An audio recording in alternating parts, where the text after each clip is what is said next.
Tuhan melakukan, menggenapkan apa yang diwahyukannya kepada saudara dan saya. Yang diperlukan adalah percaya. Kalau saudara mau bersama Tuhan Yesus, tidak ada yang tidak bisa.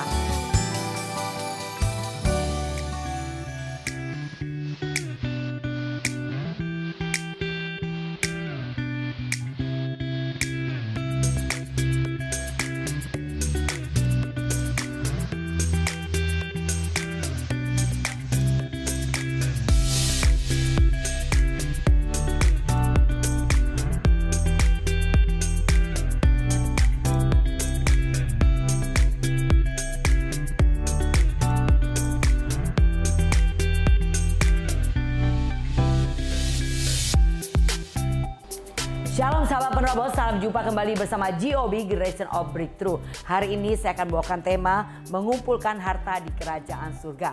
Mari sebelumnya kita satukan hati, kita akan berdoa. Terima kasih Tuhan untuk kesempatan yang Tuhan percayakan kami menerima kebenaran firman-Mu kembali. Mari Allah Roh Kudus berfirmanlah buat kami. Bukakan hikmat pengertian untuk kami mengerti isi hati Tuhan. Berbicaralah Tuhan, kami siap mendengarkan. Dalam nama Tuhan Yesus, haleluya, amin.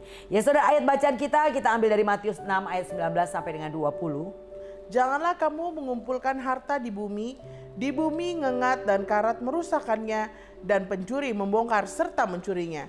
Tetapi kumpulkanlah bagimu harta di surga ngengat dan karat tidak merusakkannya, dan pencuri tidak membongkar serta mencurinya.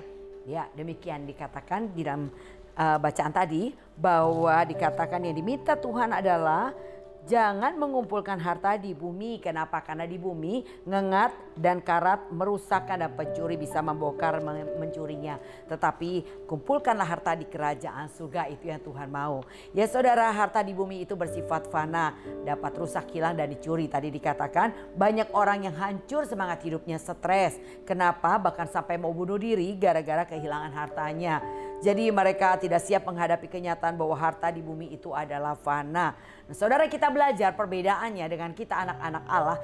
Kita punya prioritas yang berbeda. Prioritas anak Tuhan adalah harta yang kekal, bukan harta yang di bumi. Tapi bukan berarti kita nggak butuh harta di bumi, saudara ya. Tetapi bukan itu yang menjadi prioritas kita. Harta di bumi adalah bonus yang Tuhan sediakan bagi setiap kita yang mencari sungguh-sungguh kebenarannya, yang sungguh-sungguh mencari Tuhan. Seperti dikatakan Matius 6 ayat 33, tetapi carilah dahulu kerajaan Allah dan kebenarannya, maka semua akan ditambahkan. Kata ditambahkan, semua itu bicara tentang harta duniawi. Tuhan akan menambahkannya. Damai, sejahtera, sukacita akan ditambahkan. Kalau prioritas kita adalah kerajaan Allah dan kebenarannya.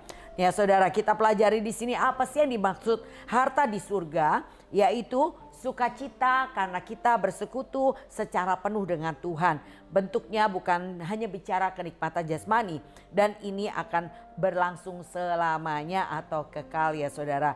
Jadi kita punya slogan, prioritas kita akan menyatakan siapa diri kita yang sebenarnya. Apakah saudara anak-anak Allah atau ternyata hidup masih secara duniawi, bisa dilihat dari prioritas yang kita ambil pada saat ini. Memiliki kerajaan surga berarti kita memiliki juga harta di kerajaan surga. Apakah harta kerajaan surga? Kita baca dalam Roma 14 ayat 17. Sebab kerajaan Allah bukanlah soal makanan dan minuman, tetapi soal kebenaran, damai sejahtera dan sukacita oleh Roh Kudus. Jadi kerajaan Allah bukan bicara makan dan minum, tapi bicara kebenaran, damai sejahtera, sukacita oleh Roh Kudus. Intinya adalah kebenaran. Kalau saudara mempunyai kebenaran, otomatis damai dan sukacita pasti menjadi bagian kita. Seperti yang dikatakan di Yesaya 48 ayat 18. Sekiranya engkau memperhatikan perintah-perintahku, maka damai sejahteramu akan seperti sungai yang tidak pernah kering, dan kebahagiaanmu akan terus melimpah seperti gelombang laut yang tidak pernah berhenti. Itu janji Tuhan. Jadi kalau saudara memperhatikan ketetapan Tuhan, sudah pasti damai sejahtera, sukacita saudara tidak ada yang dapat mengambilnya. Jadi kalau orang gak punya damai, nggak bilang begini, saya nggak damai di gereja ini karena begini begono. Oh bukan saudara. Ya jadi yang membuat kita tidak damai adalah karena kita tidak melakukan ketetapannya Tuhan. Contoh, saudara waktu dimaki-maki, kenapa saudara nggak bisa punya damai waktu dimaki? Ya karena saudara belum mempraktekkan kebenarannya. Kebenarannya dikatakan dalam 1 Korintus 4 ayat 12 dan 13, kalau dimaki kita harus berkatin orang yang maki. Kalau saudara sudah bisa memberkati orang yang memaki saudara, saya percaya damai sejahtera tetap ada menjadi bagian saudara. Kebahagiaan pasti tetap menjadi bagian kita. Kenapa kita kalau direndahkan kita nggak terima dan akhirnya kita kehilangan damai? Karena kita belum memperhatikan perintah Tuhan. Tuhan berkata kalau kita mau ditinggikan kita harus rela direndahkan. Seharusnya respon saudara dan saya adalah bersyukur. Kenapa? Karena saya direndahkan berarti saya sedang dipercayakan Tuhan untuk ditinggikan oleh Tuhan sendiri. Jadi prinsip yang seperti itu, kebenaran itu yang saudara dapat. Kalau saudara imani dan saudara hidupi, saudara pasti punya damai sejahtera. Ya, Tuhan juga berkata dalam Filipi 4 ayat 4, bersukacitalah senantiasa di dalam Tuhan. Sekali lagi kukatakan bersukacita. Jadi Tuhan mau kita bersukacita senantiasa. Walaupun dalam keadaan apapun kita tetap bersukacita. Jadi sukacita itu adalah kehendak Tuhan saudara. Bahkan ketika kita dianiaya, ketika kita dicela, difitnahkan segala yang jahat. Tuhan mau kita tetap berbahagia, bergembira dan bersukacita. Nah ini yang Tuhan mau kita lakukan. Seperti dalam Matius 5 ayat 10 sampai 12 dikatakan demikian. Berbahagialah orang yang dianiaya oleh sebab kebenaran, karena merekalah yang empunya kerajaan surga. Berbahagialah kamu jika karena aku kamu dicela dan dianiaya dan kepadamu difitnahkan segala yang jahat. Bersukacita dan bergembiralah karena upahmu besar di surga. Sebab demikian juga telah dianiaya nabi-nabi yang sebelum kamu. Ya saudara, jadi kebenarannya adalah kalau kita melakukan kebaikan, melakukan karena nama Tuhan, tetapi kita dicela, dianiaya, difitnah segala jahat, kita harus sangat berbahagia. Kenapa? Karena ada janji. Tuhan bilang upahmu besar di surga. Tuhan katakan bahwa engkau adalah warga kerajaan Allah. Artinya saudara diteguhkan Tuhan sebagai warga kerajaan surga dan mendapatkan upah yang besar. Kalau saudara melakukan kebaikan atau kebenaran karena nama Tuhan, tapi saudara diperlakukan dengan dicela. Nah kalau saudara tahu kebenaran ini, saya percaya saudara tidak akan marah, tidak akan kecewa, tidak akan kepahitan, tidak akan berhenti melayani. Saudara akan tetap punya damai sejahtera dan sukacita. Dan itu adalah kerajaan Allah sesungguhnya. Kalau saudara tetap memiliki damai dan sukacita. Nah saudara, kita pelajari bagaimana caranya mendapatkan berkat duniawi. Kita tahu ya bahwa berkat duniawi saudara akan peroleh ketika saudara bekerja. Saudara bekerja dengan rajin, saudara taat, saudara tekun, saudara setia, fokus dalam bekerja, jujur, berusaha memberi yang terbaik bagi perusahaan. Saya percaya orang yang seperti ini pasti dipromosikan, ditambahkan upahnya, bahkan dipercaya lebih banyak lagi. Ya. Begitu bukannya dilakukan, makanya kenapa perusahaan hari ini memakai sistem kontrak kerja. 6 bulan saudara dikontrak kerja, lalu berikutnya dipantau, dilihat oleh pemimpin perusahaan. Apakah kita rajin, apakah kita semangat, apakah kita bekerja dengan sungguh-sungguh, dengan jujur. Kalau saudara dipantau demikian, maka saudara akan diperpanjang kontrak kerjanya untuk dilihat kembali.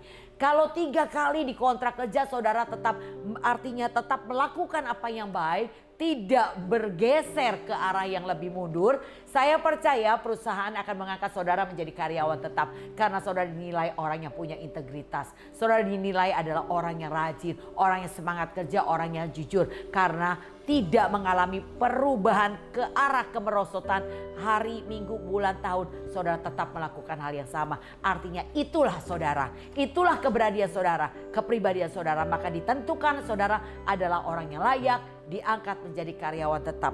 Nah itu saudara, demikian juga kita lakukan bagi Tuhan untuk kita mengumpulkan harta di surga dengan cara demikian. Ketika saudara mengambil keputusan untuk melayani Tuhan, bekerja di ladang Tuhan, saya percaya Tuhan yang mempunyai pekerjaan akan menilai saudara. Apakah saudara melayani Tuhan dengan rajin? Tuhan akan menilai saudara seperti dikatakan Yohanes 12 ayat 26. Barang siapa melayani aku, ia harus mengikut aku. Dan di mana aku berada, di situ pun pelayanku akan berada. Barang siapa melayani aku, ia akan dihormati Bapa. Ya, itu janji Tuhan saudara. Kalau kita adalah pelayan Tuhan, atau disebut murid Tuhan, kita akan berada di mana Tuhan berada. Di mana Tuhan berada? Tuhan berada di dalam setiap pertemuan ibadah. Ketika 2-3 orang berkumpul, Tuhan hadir dikatakan. Jadi saudara akan selalu hadir dalam setiap ibadah-ibadah yang ada di gereja lokal saudara. Saudara akan ambil setiap kesempatan dengan maksimal untuk saudara datang kepada Tuhan. Nah, itulah yang dikatakan mereka adalah murid yang baik.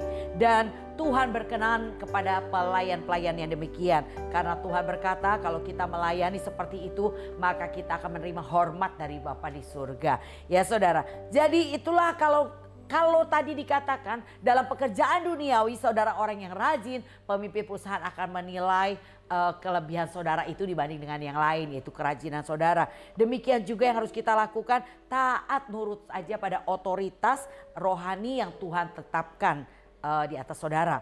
Bukan hanya itu saja, tapi saudara tekun dan melayani dengan setia pada gereja lokal. Saya percaya seperti dikatakan Wahyu 17 ayat 14. Mereka akan berperang melawan anak domba, tetapi anak domba akan mengalahkan mereka. Karena ia adalah Tuhan di atas segala Tuhan dan Raja di atas segala Raja. Mereka bersama-sama dengan dia juga akan menang, yaitu mereka yang terpanggil, yang telah dipilih dan setia. Amin. Ya, dikatakan mereka adalah orang-orang yang terpanggil, terpilih, dan setia. Mereka yang juga memperoleh kemenangan bersama dengan Tuhan Yesus. Nah saudara, yang Tuhan lihat adalah hal demikian. Apakah saudara adalah seorang yang taat pada otoritas? Apakah saudara orang yang tekun menjalankan pelayanan yang dipercayakan dan setia? Saya percaya kalau saudara melakukan ini, maka saudara akan dipercayakan lebih lagi oleh Tuhan yang punya pekerjaan. Saudara akan dipromosikan, diangkat lebih lagi untuk menjadi saksinya. Ya, contoh saudara, ketika kita menghadapi proses dan berpedoman kepada firman Tuhan, kita melihat contoh dikatakan dalam Matius 5 ayat 10-12 tadi dikatakan bahwa ketika saudara punya respon berbahagia, ketika saudara melakukan kebenaran tapi dianiaya, dicela, difitnahkan segala yang jahat, maka Tuhan berkata upahmu besar di surga. Maka Tuhan berkata engkau ditetapkan menjadi warga kerajaan surga. Dan juga seperti dikatakan Ibrani 10 ayat 35-36, dikatakan jangan kau melepas kepercayaanmu, kata firman Tuhan, karena besar upah yang menantinya. Sebab perlu sedikit waktu lagi setelah melakukan kehendak Allah, engkau akan memperoleh apa yang dijanjikan itu. Nah itu saudara janji Tuhan. Jadi percayalah ada satu janji, yaitu upah yang besar yang Tuhan sediakan buat saudara dan saya, yang saudara simpan di kerajaan surga, tidak akan dimakan ngengat dan rayap, bahkan pencuri tidak dapat mengambilnya. Jadi itu yang saudara dan saya harus kumpulkan. Dan bahkan Yesaya 61 ayat 7 dikatakan demikian. Sebagai ganti bahwa kamu mendapat malu 2 kali lipat, dan sebagai ganti noda dan ludah yang menjadi bagianmu, kamu akan mendapat warisan 2 kali lipat di negerimu, dan sukacita abadi akan menjadi kepunyaanmu. Amin. Saudara mau mendapat warisan 2 kali lipat di bumi loh saudara. Dan bukan hanya warisan 2 kali lipat di bumi, tapi janji, yaitu sukacita abadi akan menjadi bagian saudara saya. Tapi saudara harus rela. Tuhan berkata bahwa kalau kita dikatakan mau menerima, diludahin ya, dipermalukan 2 kali lipat, sebagai gantinya Tuhan katakan kita akan menerima warisan 2 kali lipat di bumi dan sukacita abadi, artinya masuk surga. Saudara mau sukacita abadinya, mau masuk surga pasti mau, dan juga saudara pasti mau menerima warisan di bumi ya. Tapi ingat, saudara harus menerima prosesnya, yaitu proses ketika saudara dipermalukan, proses ketika saudara diludahin. Saudara harus terima itu karena kita punya janji. Tuhan punya janji sama saudara dan saya. Saudara memperoleh warisan 2 kali lipat di bumi dan juga sukacita abadi, artinya masuk surga. Nah itu saudara kita pelajari di sini. Kalau saudara mau menghadapi setiap proses-proses demikian dengan berpegang atau berpedoman pada perintah Tuhan, maka ada janji saudara akan menerima upah. Upahnya bukan biasa, upah yang besar di kerajaan surga kita akan simpan. Tidak akan dimakan ngengat rayap, pencuri tidak bisa mengambilnya. Yang ketiga saudara, bagaimana caranya untuk mengumpulkan harta di kerajaan surga? Saudara harus fokus dalam melayani Tuhan dengan hati yang murni. Artinya layani sesuai dengan apa yang dipercayakan dengan ketaatan, ketekunan, dan kesetiaan. Jangan lagi bilang gak bisa ya saudara. Tuhan pasti memperlengkapi kita. Artinya bukan karena saudara dan saya bisa, tapi ketika saudara mau, Tuhan memperlengkapi saudara sehingga saudara dapat melakukan bahkan perkara-perkara besar. Seperti ada satu lagu yang sering kita nyanyikan, bersama Yesus lakukan perkara besar. Bersama Yesus kita katakan tidak ada yang sukar. Bersama Yesus pasti ada jalan keluar. Imani saudara.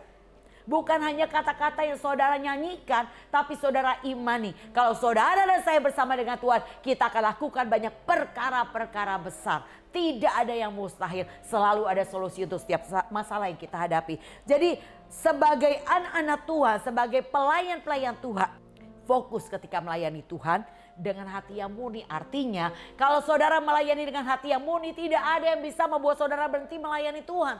Walaupun saudara gak dianggap, gak dihargai, direndahkan, saudara mengalami hal yang tidak mengenakan saudara. Saya percaya kalau saudara melayani Tuhan dengan hati yang murni, tidak ada yang bisa membuat saudara berhenti melayani Tuhan. Karena saudara melayani dengan cinta yang murni yang saudara berikan kepada Tuhan. Nah itulah yang Tuhan mau untuk kita lakukan. Saudara mengumpulkan harta di kerajaan surga. Yang keempat yang harus kita lakukan, bawa persembahan yang terbaik bagi rumah Tuhan. 2 Korintus 9 ayat 6 sampai dengan 8. 2 Korintus 9 ayat 6 sampai 8. Camkanlah ini, orang yang menabur sedikit akan menuai sedikit juga, dan orang yang menabur banyak akan menuai banyak juga.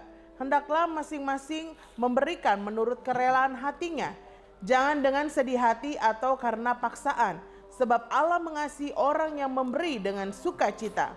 Dan Allah sanggup melimpahkan segala kasih karunia kepada kamu, supaya kamu senantiasa berkecukupan di dalam segala sesuatu, dan malah berkelebihan di dalam berbagai kebajikan. Amin ya. Jadi bawa persembahan itu gak boleh dengan terpaksa, gak boleh dengan sedih hati, tapi bawalah dengan penuh sukacita. Dan itulah yang berkenan di hadapan Tuhan. Yang dikatakan di sini, Allah sanggup melimpahkan segala kasih karunia kepada kamu, supaya kamu senantiasa berkecukupan dalam segala sesuatu, dan malah berkelebihan dalam berbagai kebajikan. Itu yang Tuhan mau berikan buat kita semuanya. Jadi mari saudara bawa persembahan yang terbaik bagi rumah Tuhan. Apa yang Tuhan katakan untuk saudara persembahkan, saudara persembahkan, jangan ditahan-tahan. Saya percaya Tuhan akan percayakan lebih lagi kepada saudara sebagai bendaharawannya Tuhan. Contoh begini saudara, saya punya uang saya simpan di sebuah bank. Nah waktu saya mau mengambil uang saya itu repot banget gitu ya. Saya harus ngantri, ngambil uangnya susah, harus ngantri panjang, nggak pakai tiket di mana saya bisa nunggu sambil jalan-jalan, nggak, saya harus baris begitu. Dan banknya juga jarang. Apakah saudara masih mau menyimpan di bank itu? Saya percaya kita nggak mau ya, repot mau ngambil uang sendiri aja susah. Tapi kalau saudara menabung di sebuah bank yang artinya mengambil uangnya gampang, semua dipermudah, saya percaya ada banyak orang mau menabung uangnya di sana. Begitu juga saudara saya. Kita bukan yang punya uang, yang punya kekayaan, bukan. Kita hanya dipercayakan oleh Tuhan. Tuhan yang punya semuanya. Tuhan mempercayakan itu kepada kita. Nah kalau Tuhan mau mengambilnya, kalau saudara menahannya, maka Tuhan gak akan mempercayakan miliknya lagi kepada saudara dan saya. Jadi oleh karena itu kalau Tuhan bilang kasih aja ya saudara ya. Tuhan bahkan minta saudara memberi lebih dari apa yang saudara ingin beri, gak apa-apa, kasih aja saudara. Saudara akan melihat bahwa ketika saudara teruji, ketika saudara taat, ketika saudara nurut, maka Tuhan akan percayakan lebih banyak lagi kepada saudara milik kepunyaannya. Seberapa banyak? Oh yang punya bumi dan yang punya surga itu adalah Tuhan. Jadi kalau saudara kita sudah menerima yaitu keselamatan kita dengan nyawa Tuhan yang diberikan kepada kita, apa sih yang gak dikasih sama Tuhan? Saya percaya saudara pasti menerimanya ketika saudara memintanya dengan iman.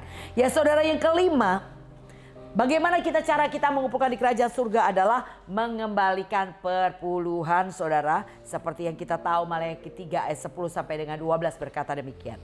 Bawalah seluruh persembahan persepuluhan itu ke dalam rumah perbendaharaan, supaya ada persediaan makanan di rumahku dan ujilah aku.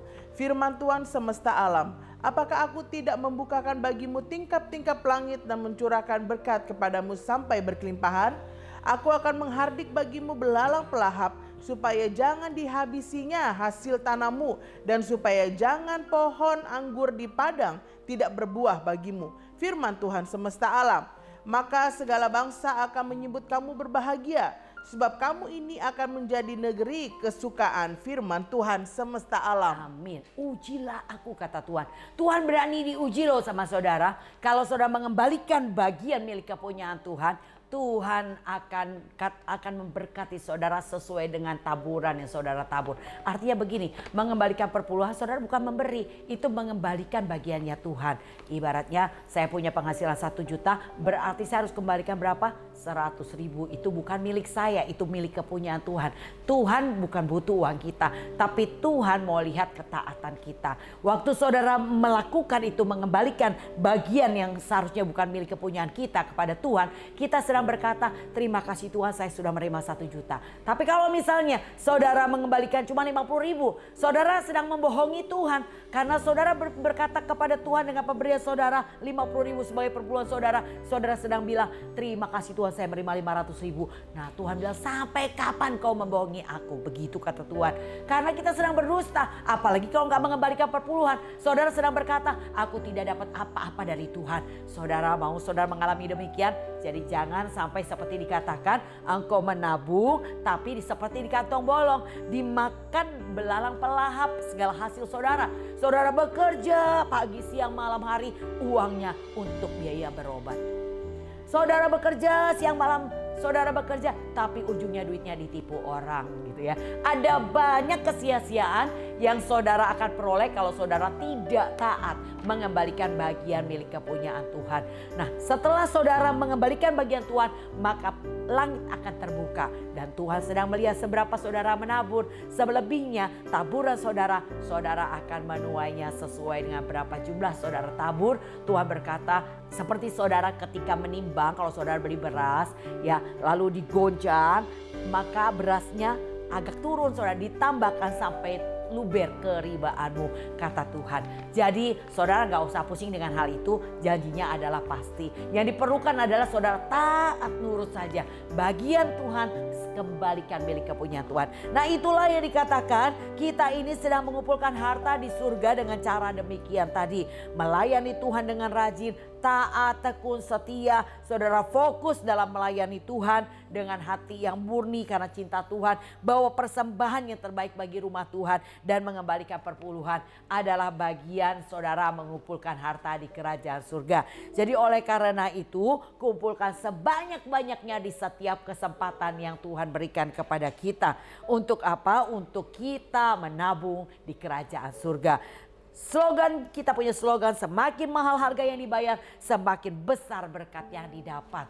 Contohnya siapa saudara? Kita tahu bagaimana Daniel, dikatakan Daniel, yang dilakukan Daniel berdoa, tetap berdoa walaupun difitnah, walaupun dikatakan kalau tetap berdoa maka ia akan dibuang ke gua singa. Tidak membuat Daniel berhenti berdoa, dia tetap berdoa. Dan ketika berdoa benar sungguh dia dibawa ke gua singa dengan singa-singa yang lapar. Tetapi ketika ia tetap berdoa, ia boleh melihat singa itu tidak memakan dagingnya. Dan berikutnya ia diangkat untuk menjadi penguasa selama pemerintahan Raja Darius. Nah, saudara, kita lihat bukan hanya Daniel yang dimuliakan, pertama Tuhan dimuliakan. Raja Darius berkata, tidak ada Tuhan seperti Tuhannya Daniel. Semua rakyat harus menyembah kepada Tuhannya Daniel. Nah, ini kita lihat saudara, makin mahal harga yang dibayar Daniel, semakin besar berkat yang diperoleh Daniel. Dan yang pertama, nama Tuhan dimuliakan. Demikian juga Sadrak, Mesak, Abednego, kita tahu ceritanya. Mereka tetap tidak mau menyembah patung itu. Walaupun mereka harus masuk ke dapur api, tidak membuat ia berhenti untuk tidak menyembah patung itu. Dia tetap menyembah kepada Tuhan. Dia tidak mau menyembah kepada patung itu. Dan berikutnya kita melihat, walaupun dia melihat orang yang mengusungnya hangus terbakar, tetap ia tidak mau menyembah patung itu. Dan akhirnya harga yang sangat mahal dibayar, ia dibuang ke dalam api. Tetapi justru di dalam api ketika dia taat, maka dia melihat kemuliaan Tuhan. selai rambut pun tidak terbakar. Dan berikut yang nama Tuhan dimuliakan dan Sadrak Mesak Abednego diberi kekuasaan di wilayah Babel, saudara. Kita lihat semakin mahal harga yang dibayar, semakin besar berkat yang didapatnya, saudara. Begitu juga wanita pendarahan, bagaimana dia harus melewati kerumunan kaki orang banyak untuk memegang puncak jubah Yesus. Dia bayar harganya, berikutnya dia melihat kesembuhan. Jadi saudara, kita melihat di sini, kumpulkanlah harta kerajaan surga, kita sudah mengerti, yaitu ketika kita hidup dalam kebenaran, melakukan kebenaran, maka damai sejahtera sukacita tidak ada yang dapat mencurinya, yaitu dengan cara saudara belajar praktekkan firman Tuhan, lakukan kebenaran dan tetap melakukannya walaupun jangan berhenti untuk saudara melakukannya. Itulah saudara yang harus kita lakukan. Kumpulkanlah harta di kerajaan surga. Kesempatan masih ada di depan saudara. Mari kumpulkan untuk apa? Menyelesaikan pembangunan rumah kita di kerajaan surga. Ketika saudara melakukan kebaikan, mengumpulkan harta di kerajaan surga untuk membangun rumah tempat tinggal kita di kerajaan surga. Amin saudara, bayarlah harganya. Kesempatan membayar mahal ketika kita mau datang kepada Tuhan. Kepala kita pusing, perut kita mules, hujan besar, banjir lagi, nggak ada ojek becek. Saudara, semakin mahal harga yang kita bayar untuk kita datang kepada Tuhan, semakin besar berkat yang didapat. Saudara harus belajar berpikir demikian sebagai penerobos. Saudara tidak kenal menyerah. Datang kepada Tuhan keadaan pasti lebih baik. Taruhkanlah pengharapanmu kepada Tuhan. Jangan pernah berhenti berharap kepada Tuhan. Karena Tuhan punya janji bahwa pengharapan di dalam Tuhan tidak mengecewakan. Amin. Lakukan saudara. Saya taruhkan di pikiran, di hati saya. Kalau saya mendapat rintangan begitu banyak di depan saya ketika saya mau melayani Tuhan, saya bilang begini, saya akan terobos. Saya penasaran, pasti ada berkat besar ketika saya bisa menerobosnya. Berarti ada sesuatu yang luar biasa di depan saya kalau saya bisa melewati rintangan ini. Karena saya percaya Tuhan punya janji bagi para undangan yang mau datang kepada undangannya. Tuhan bilang makanan sudah tersedia, kambing domba sudah disembelih, semua sudah tersedia. Apa yang saudara butuhkan, datanglah kepada Tuhan. Saya berpikir kalau saya sakit, saya datang kepada Tuhan. Saya sedang terapi, saudara. Kepada siapa? Tabib di atas segala tabib. Itu yang sering kita nyanyikan. Yesus tabib yang ajaib. Kita katakan demikian. Imani saudara. Waktu datang kepada Tuhan, keadaanmu pasti lebih baik. Yang sakit pasti disembuhkan. Yang berbeban berat, beban saudara diangkat, diberi kelegaan. Saudara yang terikat, saudara dibebaskan. Dan itulah yang Tuhan akan lakukan. Yang diperlukan adalah maukah kau datang kepada Tuhan. Tuhan berkata carilah aku maka engkau akan hidup, kata Tuhan. Dan aku datang bukan hanya memberi hidup yang biasa, hidup yang berkelimpahan. Wow saudara, imani apa yang dikatakan oleh firman Tuhan, kebenarannya. Tuhan berkata apa yang keluar dari perkataanku tidak berlalu dengan sia-sia. Aku akan memerintahkannya dan pasti berhasil untuk mengerjakannya. Yesaya 55 ayat 11 demikian dikatakan. Jadi oleh karena itu saudara, tetaplah fokus kepada Tuhan, tetaplah percaya kepada Tuhan. Dia Tuhan, dia bukan hanya berkata-kata tapi dia melakukan apa yang dikatakannya. Demikian sahabat penerobos, biarlah menjadi berkat buat kita semua. Mari sahabat penerobos, saya akan berdoa buat sahabat penerobos yang hari ini mungkin belum pernah punya pengertian seperti demikian. Saudara sibuk dengan hal duniawi, saudara gak sempat datang kepada Tuhan dengan lebih sungguh-sungguh. Hari ini kita mengerti harta duniawi saudara tidak akan bawa kemanapun saudara bekerja dengan keras amat giat, tetap aja saudara waktu dipanggil Tuhan 2 kali 1 saudara ya. Jadi oleh karena itu kumpulkanlah harta di kerajaan surga. Percayalah tidak ada yang bisa mengambilnya, mencurinya, ngengat rayap tidak dapat juga merusaknya. Mari saudara, saya akan berdoa buat sahabat penerobos. Angkat tanganmu. Bapak, kami mengucap syukur untuk kesempatan, untuk apa yang kami terima pada hari ini. Kami mengerti bahwa bukan hanya apa yang di dunia yang kami harus kejar dan kami usahakan. Sebab kami tahu itu tidak pernah kami bawa Tuhan. Tapi kami mau mengejar harta di kerajaan surga, di mana ngengat dan rayap tidak dapat merusaknya dan juga pencuri tidak dapat mengambilnya. Di dalam nama Tuhan Yesus, kekuatan daripada Tuhan turun atas kami untuk kami menjadi pelaku firman Tuhan, hidup dalam kebenaran-Mu, dan kami percaya damai sejahtera dan sukacita Tuhan menyertai kami dalam nama Tuhan Yesus. Haleluya, amin. Sahabat Penerobos, saya tetap mengundang sahabat Penerobos untuk bergabung bersama kami dalam komunitas Penerobos. Saudara boleh catat nomor di bawah ini dan saudara katakan, saya rindu bergabung dalam komunitas Penerobos. Saya akan kasih link buat saudara melalui media Zoom. Kita akan berjumpa bersama-sama untuk lebih mendekat kepada Tuhan, melatih diri kita menjadi para penerobos yang tidak terhentikan.